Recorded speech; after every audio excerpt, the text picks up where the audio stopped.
In this video, I'm going to show you how to find and use the clearness filter on TikTok. So make sure that your TikTok app is up to date, and as you can see here, whenever I go in, this is the version that I am on Android, and I can confirm that this filter is on this version. So open up your TikTok app and tap on the magnifying glass in the top right and type in clearness. I will go in to one of these other videos just to show you what it looks like. So it's a blurred effect which then focuses in on the subject. So I'm going to try it out here first of all with a photograph. I'm just going to pick a photograph from my camera roll and show you what that looks like.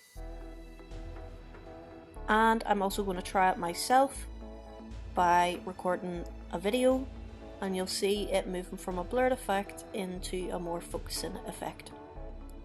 And that's basically all there is to it. I hope you found this video helpful. Thank you for watching. Until next time, peace.